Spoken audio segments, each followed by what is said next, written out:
el ritual del concierto. Según el tipo de música que se toque y el tipo de conjunto musical que se presente, los conciertos pueden ser de muy distintos tipos. Se puede presentar un dueto de guitarristas, un cuarteto de cuerdas, un quinteto de metales, una orquesta de cámara formada solamente por instrumentos de cuerda. Pero entre todas las posibilidades que se ofrecen a través de los conciertos, la más completa es sin duda el concierto sinfónico, por la variedad de obras que puede ofrecer y porque es la forma más completa para acercarse a la música. Y pues bueno, vayamos pues a explorar el ritual del concierto sinfónico. El primer paso es elegir a qué concierto sinfónico voy a acudir. Esto lo podemos hacer posible ya ahora con la aparición del Internet. Antes, en los periódicos, las revistas y otras publicaciones, o bien a través de anuncios en la radio y la televisión. ¿Cómo podríamos elegir a qué concierto sinfónico acudir? Aunque parezca extraño, es más fácil hacerlo cuando uno apenas empieza a interesarse en la música. ¿Por qué? Bueno, cuando uno es nuevecito y de paquete, es muchísimo más sencillo porque no hay pretensiones del concierto. Cuando uno es principiante, el mejor modo de aprender es asistiendo a todos y cada uno de los conciertos que se nos atraviesen. Sí, ya sé que lo económico puede jugar un papel importante, pero no todos los conciertos son costosos. Y hay muchos conciertos que son totalmente gratuitos. Cuando nuestro conocimiento de la música vaya creciendo, entonces empezamos a seleccionar aquello que tenemos interés especial por escuchar. Lo que se recomienda en este caso es un buen balance en la selección. Por un lado, asistir a los conciertos donde se toca la música que ya conocemos, la música que nos gusta. Por otro lado, buscar con frecuencia programas nuevos, obras nuevas, que nos permitan ir ampliando nuestro contacto con la música y su conocimiento de ella. Veamos, pues, la cartelera de algún periódico para seleccionar nuestro concierto sinfónico. Eso ya no se usa. Ahora vemos las redes sociales. Nos conectamos a las instituciones culturales, a los foros o teatros principales para seleccionar un buen concierto. Si hay dudas, pues podemos consultar a alguien que conozca de música y que nos pueda recomendar. Nos encontramos, para empezar, que se anuncian conciertos de la Orquesta Sinfónica Nacional, la Orquesta Filarmónica de la Ciudad de México o la Orquesta Sinfónica del Estado de México, la Orquesta Filarmónica del Bajío. Juzgue usted cuán vieja es esta información, pero igualmente valiosa. Se nos ocurre la primera pregunta. ¿Qué diferencia hay entre una orquesta sinfónica y una filarmónica? Existen varias teorías al respecto, que tienen que ver con el tamaño relativo de las orquestas, con su origen histórico, con su antigüedad y otras cosas. Pero la verdad es que el plano musical, ambos tipos de orquestas son exactamente lo mismo. Una sinfónica toca todo lo mismo que toca una filarmónica. Tienen la misma organización, tienen el mismo personal básico. La única diferencia está en el nombre, y esa diferencia es muy relativa, ya que, según nos dicen los diccionarios, los sinfónicos son los que hacen música juntos y los filarmónicos, aquellos que aman la armonía. ¿Y dónde tocan estas orquestas sinfónicas y filarmónicas? A veces en salas de conciertos especialmente construidas para hacer música, como la Sala Netzahualcóyotl de la Universidad Nacional Autónoma de México. En León, el Teatro del Bicentenario. En Guadalajara tenemos el Teatro Degollado. Y hay muchos teatros. Teatros que también sirven para otros espectáculos, como Bellas Artes, como el Teatro Juárez, el Esperanza Iris en Villahermosa, y también existe uno en Ciudad de México, o el Teatro Morelos en Toluca. Pero como la música sinfónica debe ser llevada a otras partes, a veces las orquestas tocan en auditorios, plazas, parques públicos, gimnasios, escuelas, salones de baile y muchos otros lugares. Claro, en algunos sitios se oye mejor que otros, y esa diferencia nos la harán saber nuestros oídos. Bien, ya tenemos elegido nuestro concierto y el lugar donde se va a realizar. ¿Qué tipo de boleto compramos? A veces depende de cómo andamos de dinero, y a veces de los boletos que haya disponibles. Sobre este punto, hay que saber que en cada sala de conciertos, en cada lugar donde se hace música, hay lugares donde se oye mejor que en otros. Así, se oye mejor en el segundo piso del Teatro de Bellas Artes y en el primer piso de la Sala Netzahualcóyotl. En el caso del Teatro del Bicentenario de León, Guanajuato, la verdad es que se escucha muy bien de todos los lugares. Aunque no se aprecia muy bien visualmente hablando en todos los lugares. Hay que seleccionar el adecuado si es una ópera, que es el programa que principalmente se presenta. Muy bien, estos detalles también se aprenden con la experiencia y el tiempo. Llegamos a la sala de conciertos, elegimos nuestro lugar. Por lo general, al entrar, nos dan un pequeño folleto que es el programa de mano. En la actualidad existe el código QR que nos ayudará a tener el programa sin tener que acumular tanto material físico. Este programa tiene mucha información interesante porque dice qué orquesta toca, qué director dirige, quién es el solista y cuáles son las obras. En ocasiones, aunque debería ser siempre, el programa trae también otra información complementaria, como las notas al programa. En ellas se nos informa sobre los autores de la música que vamos a escuchar, sobre las circunstancias en las que fueron escritas las obras y a veces hay una breve descripción musical de las mismas. Como en todo, hay buenas notas de programa, hay muy malas notas de programa, pero en general es muy útil leerlas, sobre todo cuando empezamos a acercarnos a la música, porque son una buena guía para la música que vamos a escuchar. Si se puede, hay que leerlas antes de que se toque la música y después volver a leerlas. Así tendremos más información para comparar, para ir aprendiendo sobre la marcha. A mí en lo personal me gusta estudiar un poco antes de cada concierto para llegar con mucha más información y de esta manera poder disfrutar muchísimo más en la experiencia del concierto. Al acabar el mismo, en vez de tirar el programa, es mejor guardarlo. Una buena colección de programas de mano de los conciertos sinfónicos es una magnífica fuente de información y datos interesantes sobre la música y los músicos. En el caso de los códigos QR se puede hacer capturas de pantalla o guardar esa información que permanecerá un momento en la página, aunque hay que tener cuidado porque no siempre permanece. Una buena colección, estos programas de mano suelen contener también información sobre los artistas, la historia de la orquesta, datos sobre la carrera del director y del solista, y así sabemos quiénes están haciendo la música que estamos escuchando.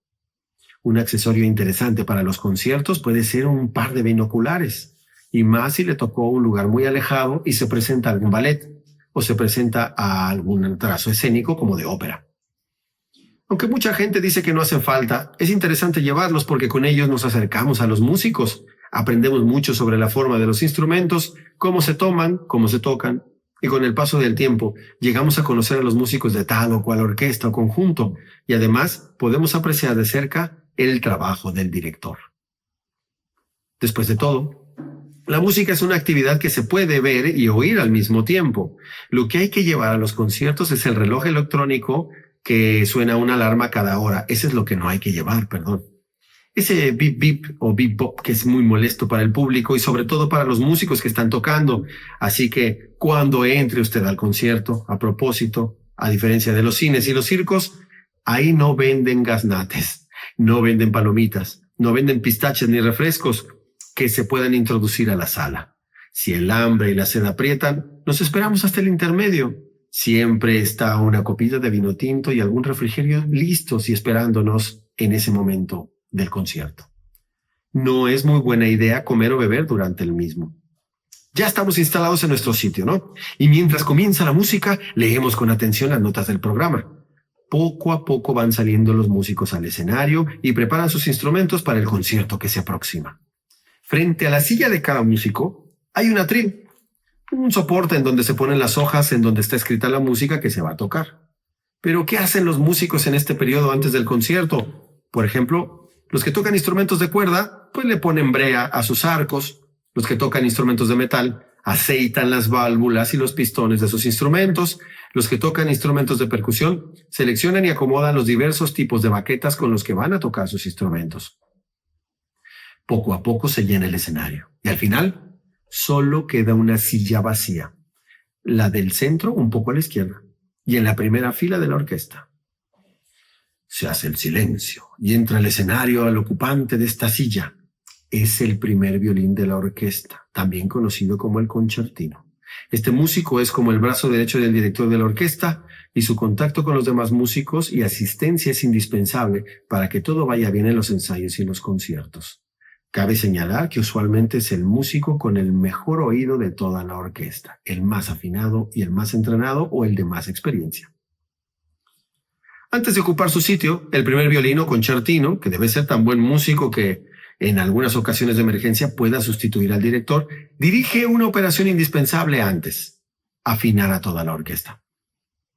Uno de los instrumentos de aliento, el oboe, da una nota sobre la cual todos los demás músicos afinan sus instrumentos, para estar seguros que durante el concierto nadie va a sonar desafinado o que tengan afinaciones distintas. Pero ¿por qué es el oboe el instrumento que da esta nota? Porque es un instrumento de afinación muy preciso y de sonido muy pero muy claro. ¿Y cómo sabe el que toca el oboe que su instrumento está bien afinado? Pues ya es muy común que utilice un aparato que a veces podremos ver con nuestros binoculares, y es un pequeño sistema electrónico que al tocar el instrumento registra el sonido y le indica al instrumentista si la afinación es correcta o no. Esta indicación se ve en una aguja que se mueve o en una pequeña pantalla con números. Ahora, con el uso de dispositivos como los móviles o celulares, el aparatito oscila entre esta aguja electrónica o digital y podemos ver que cambia de color cuando registra la afinación correcta. En fin, cuando el oboe suena esa nota, los demás afinan sus instrumentos. ¿Se imaginan qué ruido hacen 80 o 90 músicos afinando al mismo tiempo? Antiguamente las orquestas afinaban todas sus secciones al mismo tiempo. Ahora se acostumbra, para mayor precisión, que primero afinen unas secciones y después otras. Por lo general, afinarán primero los alientos, luego las cuerdas. Los músicos terminan de afinar y se hace el silencio. Ya solo falta que entre el director. Mientras el director hace su aparición, podemos ver cómo está formada la orquesta. Aunque por lo general, para cada obra sinfónica se requiere un grupo específico de instrumentos, existe lo que puede llamarse la orquesta básica, dividido en las secciones de cuerdas, alientos y percusiones. Una orquesta convencional tiene en su sección de cuerdas violines, violas, violonchelos y contrabajos, y a veces se añade un arpa, o dos, según sea el caso y la obra. La selección de alientos se divide en dos, las maderas y los metales. En las maderas, que no siempre están hechas de madera, hallamos flautas, clarinetes, oboes y fagotes. Y en ocasiones otros miembros más grandes o más pequeños de la misma familia. Los metales son la trompeta, el corno, el trombón y la tuba. Finalmente, las percusiones, que son todos aquellos instrumentos que se tocan golpeándolos. Los timbales son los principales instrumentos de percusión de la orquesta, y a ellos se añade el tambor, la tarola, los platillos, el triángulo, y ya según cada obra, pues muchos otros instrumentos. Por lo general, cada compositor pide un determinado número de instrumentos para cada una de sus obras. Así, en una obra, la orquesta tendrá 3 flautas en vez de 2, pero no tendrá 3 trombones. Y en otra obra habrá 8 cornos en vez de 4, y una gran sección de percusiones. Con el paso del tiempo, iremos reconociendo la diferente forma que toma la orquesta para la interpretación de cada obra. Finalmente, aparece el director de la orquesta, que puede ser el director titular, fijo de esa orquesta, o un director invitado de otra orquesta local o de otro país. ¿Qué es esa tarima de madera donde se para el director frente a la orquesta? Pues es un podio. Podium, algunos lo llaman por su nombre en latín, que sirve principalmente para elevar un poco al director, porque si se para en el suelo a la altura de todos los demás músicos, los músicos de las filas de atrás, pues no lo ven. Para ayudar un poco a esto, en ocasiones los músicos de la orquesta se colocan sobre tarimas adicionales. Mientras más atrás estén, más alta es su tarima. Todo está listo para iniciar el concierto, ¿no? El director está sobre el podio y frente a él tiene su propio atril, con la partitura de la obra que va a dirigir. ¿Dirigir? Sí. El director es el encargado de que la orquesta toque bien y organizadamente, de llevar el ritmo y el compás, de dar entradas y salidas a los instrumentos y secciones, de indicar cuándo hay que subir o cuándo hay que bajar de volumen. Y muchas otras cosas que al final se traducen en el estilo y el carácter de la interpretación de cada obra. En la partitura que el director tiene enfrente está escrita pero toda la música que tocan todos los instrumentos. Es un gran score. En el caso ideal, esa partitura debe ser solo una guía para el director durante el concierto, porque el director debió de haber estudiado la música a fondo. Así como cada músico estudia su parte, el director estudia toda la obra. Como dicen, el director debe tener la partitura en la cabeza y no la cabeza en la partitura. Respecto a ello, hay que señalar que es muy frecuente que el director dirija las obras sin tener la partitura enfrente. Esto quiere decir que se la sabe de memoria porque la ha estudiado muy bien. Casi siempre el director dirige a la orquesta con la ayuda de una batuta, una especie de varita larga y delgada que permite que los músicos sigan con más facilidad sus movimientos. El director se comunica con sus músicos y con movimientos de ambos brazos, el cuerpo, la cabeza e inclusive la mirada. Cada director tiene su propio estilo. No necesariamente es mejor el director que mueve más la melena cuando dirige, ¿eh? Esto ya en el tiempo actual creo que obedece a una suerte de espectáculo. En fin, con o sin partitura, el director da la señal y la música comienza. Después de todo lo que hemos visto y oído hasta este momento, ahora empieza el verdadero disfrute de la música. Un concierto sinfónico se forma por lo general con varias obras de distintos compositores, aunque a veces se toca solo una sola obra, que es muy grande, o se tocan varias obras de un solo compositor. ¿Con qué se inicia un concierto sinfónico? Pues depende del gusto de cada director. Por lo general, se inicia con una obra compuesta para la orquesta completa y que puede tomar varias formas: una obertura, un preludio, un poema sinfónico. Por lo general, este tipo de obras son en un solo movimiento, es decir, son de una pieza, continuas de principio a fin. Más adelante veremos la importancia de este fenómeno. Así, el director de la orquesta toca la primera obra del programa. Al final, solo al final, el público aplaude. El director saldrá del escenario. Si el público disfrutó mucho de la interpretación, aplaudirá más, y el director saldrá de nuevo a agradecer los aplausos. En ocasiones, ocurre que dentro de una obra escrita para orquesta, el compositor ha incluido una parte importante o particularmente difícil para determinado instrumento. Entonces, para destacar el trabajo del músico que ha tocado esta parte, el director hará que se levante para recibir el reconocimiento del público. Luego la orquesta completa se pondrá de pie para agradecer el aplauso.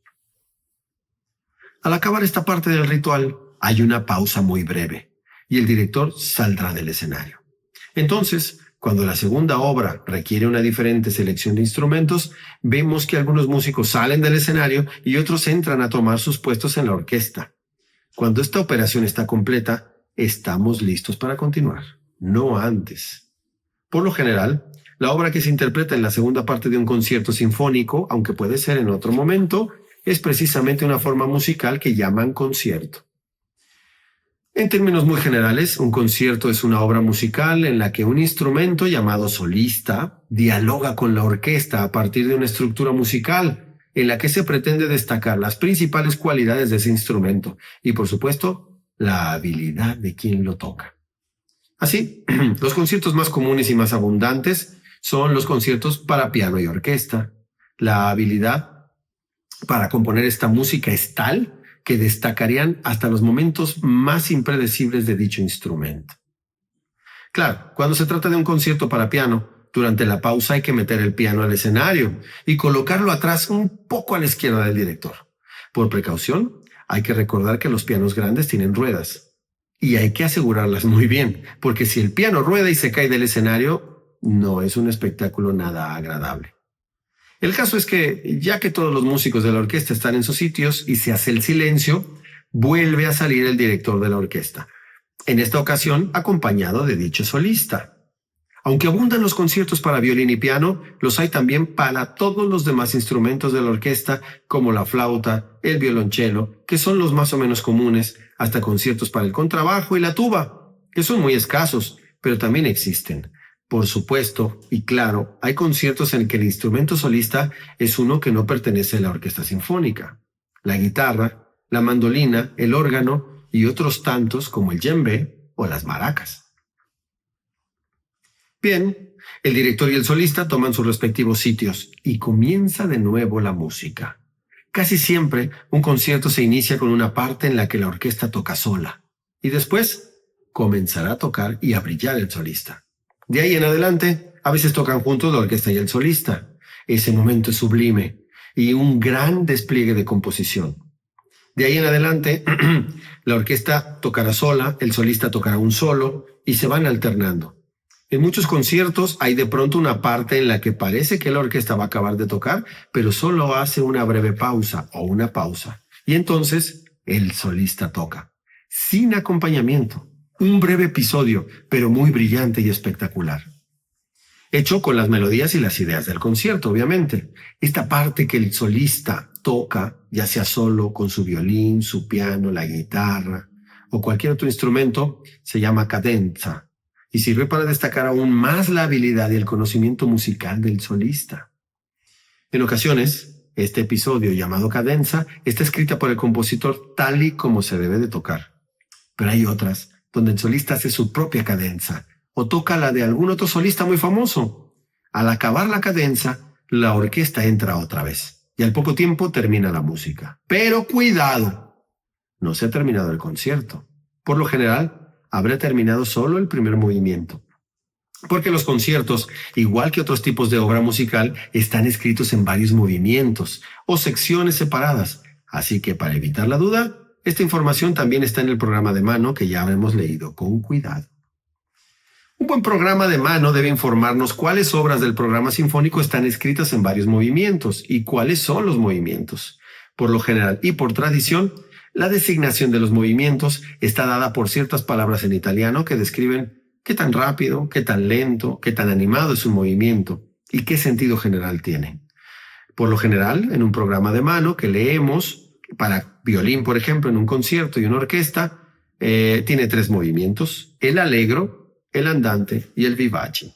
O sea, el primer movimiento es más alegre, vivo, moderadamente rápido. El segundo es más tranquilo, casi con el ritmo que usamos para andar. Y el tercero es muy vivo y más rápido que el primero. El significado de todas estas indicaciones se va aprendiendo con la experiencia de asistir a muchos conciertos. ¿Por qué tenemos que saber esto de los movimientos? Por 2 razones importantes. Ya ansiábamos llegar aquí para mencionarlos. La primera, para tener una idea de cómo se está desarrollando la música que estamos oyendo y seguir paso a paso su progreso. La segunda, que es una cuestión muy discutida, es que por lo general no es prudente aplaudir cuando termina cada movimiento de una obra, porque distrae a los músicos y sobre todo hace que se pierda la continuidad de la música, continuidad en la que también tienen que ver las pausas entre movimiento y otro, en las que no tiene caso aplaudir. Imagínense. Es como si aplaudiéramos después de cada escena de una obra de teatro o después de cada escena de una película. El caso es que después de una breve pausa en la que haremos bien en guardar silencio, viene el siguiente movimiento del concierto para instrumento solista y orquesta. Luego, una pausa más y otro movimiento. Y finalmente termina esta obra a la que llamamos concierto. Entonces, en muchas ocasiones sucederá algo muy especial. Entonces, el director de la orquesta y el solista, antes de retirarse, saldrán varias veces al escenario a agradecer la ovación. Y finalmente, si insistimos mucho, el solista regresará solo para tocar una breve pieza que no está en el programa, para complacer al público. Cuando el solista sale a tocar otra vez, después de su concierto, decimos que ha tocado un encore. Palabra francesa que quiere decir precisamente otra vez, o encore une fois. Algunos llaman a esto bis, pero no es tan usual. ¿Y qué es lo que toca el solista para complacer al público? Bueno, por lo general, una pieza muy famosa escrita para su instrumento o una pieza que le guste particularmente. Por cierto, los músicos de la orquesta se quedan respetuosamente en sus lugares a escuchar la pieza que el solista va a tocar. En ocasiones, el solista anuncia al público lo que va a tocar y en otras, simplemente lo toca y ya. Lo mejor es que el solista informe qué música va a interpretar, porque no todos los asistentes a la sala de conciertos la van a reconocer. Depende. En ocasiones, después de tocar un encore, el público le pide con su aplauso al solista que toque otro. Y a veces, otro más. Esto es, por supuesto, dependiendo del entusiasmo del público y de las ganas de que el solista tenga por tocar más. Muy rara vez, lo que ocurre cuando el solista y la orquesta han terminado de tocar juntos y el público pide más música es que regresen al escenario el director y el solista, se ponen de acuerdo con la orquesta y tocan de nuevo alguno de los movimientos del concierto que acaban de interpretar. Yo creo que esto no es muy recomendable, porque si ya lo tocaron completo, no tiene mucho caso volver a escuchar un fragmento nada más. Mejor que el solista toque solo alguna de sus piezas favoritas. Ahora sí, termina esta parte del ritual del concierto y llegará el intermedio. Aprovechamos esta pausa para comentar con quien nos acompañe lo que acabamos de escuchar, para leer las notas del programa relativas a lo que vendrá después del intermedio, y en ocasiones no está de más volver a leer las notas de los programas, sobre todo si se trata de alguna obra nueva. así como estudiar poco a poco la música y la información que nos rodea. Al finalizar el intermedio, se repetirá la salida de los músicos, la del primer violín o concertino, y a veces se repite exactamente igual el ritual de la afinación. Finalmente, vuelve a aparecer el director. Es posible que en conciertos programados se toque más de una obra en la segunda parte del concierto, y en otros, toda la segunda parte estará dedicada a la interpretación de una sola obra, de dimensiones mayores a las de la música tocada en la primera parte. Hay distintas formas musicales que se prestan para esta parte del concierto, pero lo más usual es que se interprete una sinfonía, una forma musical bellísima y súper trascendental. Entre las formas musicales tradicionales, la sinfonía principalmente o es probablemente la más rica y la más completa. Es un tipo de composición en la que se exploran todas las posibilidades de música que tiene la orquesta, y en la que el compositor tiene que plantear y solucionar los más complejos problemas de la estructura musical. Digamos que es una obra solista para orquesta. Como en el caso de otras obras que podemos hallar en un concierto sinfónico, para la interpretación de cada sinfonía se requiere un número y variedad especial de instrumentos, así que es probable que veamos en el escenario a un grupo de músicos distintos, casi siempre mayor al que fue empleado en la primera obra del programa, o en el concierto para un instrumento solista o la orquesta. Al igual que los conciertos escritos en varios movimientos separados, aunque hay excepciones en los que la sinfonía se desarrolla en un solo movimiento continuo. De esto también nos informará el programa de mano. Algunas sinfonías u otro tipo de sinfonías con las que se suele cerrar un programa sinfónico requieren la participación de otros elementos. Por ejemplo, algunas obras requieren un coro completo formado por hombres y mujeres. En algunas partes de estas obras, los compositores han escrito pasajes en los que un instrumento toca una parte muy especial, destacada, y en ciertas obras hallaremos varios episodios de este tipo. Ocurre también que a veces los compositores marcan en sus partituras algunos elementos interesantes que no ocurren en todas las obras. Por ejemplo, ciertas partes requieren, además de la orquesta, algunos instrumentos adicionales que se tocan fuera del escenario. A veces, estos instrumentos se colocan en los pasillos o entre el público, y en otras ocasiones tocan detrás del escenario, de modo que su sonido parece venir como que de muy lejos. ¿Cómo se comunica el director con estos músicos que no pueden verlo? A veces se utiliza una pequeña cámara de televisión a través de la cual el director da las indicaciones precisas a quien tocan fuera del escenario. Y en ocasiones, aunque esto no es muy común, si hay otros grupos de voces o instrumentos cuyo manejo sea difícil, se emplean directores auxiliares. Estas y muchas otras cuestiones musicales que ocurren en los conciertos las aprendemos con el paso del tiempo y a base de ir escuchando a las orquestas con frecuencia una y otra vez. Digamos entonces que al terminar la última obra del programa, a veces se repite lo mismo que ocurrió con el solista. Si el público está muy contento con lo que ha escuchado y aplaude con muchas, pero muchas ganas, el director saldrá de nuevo al escenario y toda la orquesta tocará una pieza fuera de un programa, es decir, un encore. Igual que en el caso del solista, a veces será una breve pieza del gusto del director y la orquesta, pero en otras ocasiones volverán a tocar un fragmento de la misma obra que acaban de interpretar, y casi siempre será el final. Como pasa con el solista y su instrumento, y no es recomendable que los directores hagan esto. ¿Para qué tocar de nuevo solo un pedazo de la obra? Es mejor tener preparada una pieza nueva o ya no salir a tocar. Aunque esa es la opinión muy personal del maestro Juan Arturo Brennan, aunque yo la comparto también. Es así como nuestro concierto llega a su fin y hemos tenido una de las experiencias más satisfactorias que podamos encontrar. La impresión que nos deja un buen concierto es como la de leer un buen libro, profundo, llegador, como una buena película, una buena obra de teatro. Y claro, hay buenos conciertos y malos conciertos. Y con el paso del tiempo aprenderemos a distinguir entre unos y otros. Lo más importante es abrirnos a la experiencia del concierto para facilitar la catarsis y refinar poco a poco nuestra sensibilidad frente a la obra artística sonora. En cada concierto que escuchemos, sea bueno o malo, largo o corto, sinfónico o de cámara, solo aprenderemos sobre la música que empezamos a conocer si es que la música es nueva para nosotros y nos damos a la tarea de investigar un poco más. Sin embargo, existe un tipo de concierto que se llama concierto didáctico. que, como su nombre lo indica, es un concierto pensado y realizado para enseñarnos cosas muy específicas sobre la música que se va a interpretar. Un concierto didáctico tiene los mismos elementos que un concierto convencional y otros más que veremos brevemente. Como en el caso de otro tipo de conciertos, un concierto didáctico puede estar a cargo de un pianista, un cuarteto de cuerdas, una orquesta de cámara o una orquesta sinfónica. ¿Cómo es un concierto didáctico con orquesta sinfónica? Pues en general es parecido al concierto tradicional, pero es más interesante para quienes apenas se están acercando a la música por primera vez. Un concierto didáctico es en principio un concierto platicado. Después de que se ha realizado toda la parte inicial del ritual del concierto, la entrada de los músicos, la afinación, aparece el director de la orquesta, pero para hablar con el público. El director habla sobre la música que va a interpretar, describe sus cualidades y características principales, quizá diga algunas cosas sobre el compositor de la obra. Es decir, el director explica al público la música que va a escuchar y después de la charla viene la música. ¿Qué sucede entonces? A veces, luego de hablar de la música, el director y la orquesta tocan la obra completa, de principio a fin, pero en otras ocasiones, y es cuando el concierto didáctico se vuelve muy interesante, lo que el director y la orquesta hacen es tocar solo un fragmento de la obra de la que se está hablando.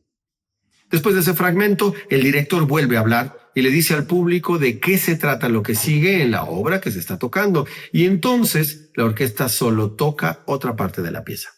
Así, poco a poco el director va informando al público cómo está escrita la obra, qué cosas tiene de interesante, por qué cada parte suena de tal o cual modo, y muchas otras cosas muy interesantes. Sin duda, un concierto didáctico es una de las mejores maneras de acercarse a la música. A veces no es el director que platica con el público, sino un narrador que tiene un texto preparado y que conoce la música que se va a interpretar. Esto se hace porque hay algunos directores que tienen más facilidad de palabra que otros. La idea es que el público siempre tenga bien claro lo que está sucediendo en el concierto didáctico. En ocasiones, un concierto didáctico es todavía más útil cuando el director de la orquesta permite que el público haga preguntas sobre la música, sobre los instrumentos, sobre la orquesta y sobre muchas otras cosas musicales. Para esto, el director debe tener buena capacidad de hablar en público y debe de conocer muy bien la música de su concierto didáctico. En otro tipo de conciertos didácticos es solo un instrumento el que lleva la parte musical del asunto. Por ejemplo, un piano, una guitarra, un bandoneón, qué sé yo. Lo que sucede entonces es muy parecido a lo que pasa con el concierto didáctico de la orquesta. Al salir el pianista al escenario, en vez de ponerse al asunto a tocar de inmediato, habla con el público sobre la música que va a tocar, sobre el compositor y otras cosas, y después comienza a tocar. Del mismo modo que con la orquesta, a veces tocará la pieza completita, a veces la irá desarrollando poco a poco, entre charla y charla, para que el público vaya conociendo paso a paso la música. Por cierto, hay quienes dicen que los conciertos didácticos son especiales para niños, pero la verdad es que un buen concierto didáctico puede ser escuchado y aprovechado igualmente por niños, adolescentes y los adultos. En general, es para todo aquel que quiera acercarse a la música y debería ser para toda la familia. ¿Cómo aprendemos cosas interesantes sobre la música a partir de un concierto tradicional o de un didáctico? Como siempre, hay que reflexionar sobre lo que hemos escuchado y hay que hacernos varias preguntas. ¿Qué fue lo que escuché? ¿Qué diferencia hay entre las obras del concierto? ¿Qué me sugiere cada una de ellas al escucharlas? ¿Me gustó esa música? ¿No me gustó? Siempre, ¿por qué? ¿Quiero escucharla otra vez? ¿Qué cosas nuevas aprendí en este concierto didáctico? ¿Entendí lo que se dijo sobre la música? Muchas de estas respuestas serán automáticas y no causarán dudas, pero otras tantas serán muy difíciles de responder. Y para resolver esas dudas, nada mejor que buscar la oportunidad de volver a escuchar la misma música, ya sea en otro concierto o a través de discos, en la radio y ahora, en la actualidad, a través de las plataformas de streaming, que tiene mucha obra esperando por ti. Después de todo, una de las mejores formas de aprender sobre la música es escucharla una y otra vez, como leer y releer un libro, como ver y rever una película, y como exponerse una y otra vez a las series favoritas que ahora tienen las plataformas de streaming. Después de todo, Y finalmente, otro modo de adquirir información sobre la música que hemos escuchado es que leamos algo sobre ella. Para ello se recomienda de nuevo prestar atención a las notas del programa de mano y como complemento a esto, pues hay que buscar los textos en los que podamos encontrar más información sobre la música y sobre el compositor que la hizo. Como una guía mínima para este fin, el lector hallará un poco más adelante una breve selección de libros que pueden resultar interesantes como parte del proceso para acercarnos a la música. Y es así, amigos, como termina esta experiencia bella de haberse enfrentado al concierto